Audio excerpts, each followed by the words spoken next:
Both widespread and underreported bullying and sexual harassment cases can create hostile environment in schools and severely impact students' well-being.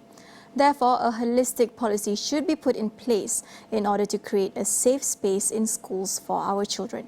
Iskandar Ishamuddin Hamzah, Managing Director of Cempaka International School, highlights the gaps in understanding the different types of cases and their contributing factors that can aggravate the problem further. Sector from all levels of the school, from school leadership, teachers, parents, and students, there is a lack or gap in understanding and identifying the different factors that contribute towards bullying and harassment. Understanding the different kinds of bullying that can occur in the 21st century, not just physical bullying, but online as well. How does it occur? In what way does it happen? And how it becomes something very toxic? And what are the factors that contribute that make students do that? There's a mental health component to it also that I think we probably should consider. It has been reported that the Education Ministry is finalizing new guidelines to deal with sexual harassment and bullying in schools. However, Hisham believed that a one-size-fits-all solution does not help solve the problem. Cases of sexual harassment and bullying, by its very nature, are nuanced, are very specific. It occurs within a specific context and circumstances that there exists no national solution for.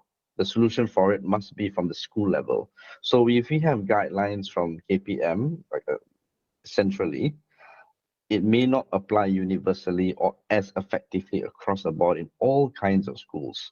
Schools in the cities, schools in rural areas, which have different amounts of resources. So what I would like to see on top of the guidelines is more information.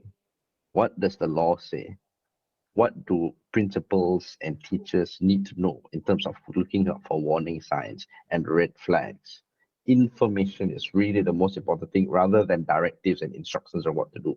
Because then with that information and guidelines as they are supposed to guide, can guide schools to individually come up with policy that makes sense to them based on the resources that they have. Therefore, in dealing with cases of bullying and sexual harassment, Hisham advocates for a combined rehabilitative and punitive approach. Personally, I feel a good mix between the two always works because you want to create a culture, a safe environment. Purely punitive doesn't work as a deterrent. That's very clear. Detention law, expulsion law, suspension, it does not work.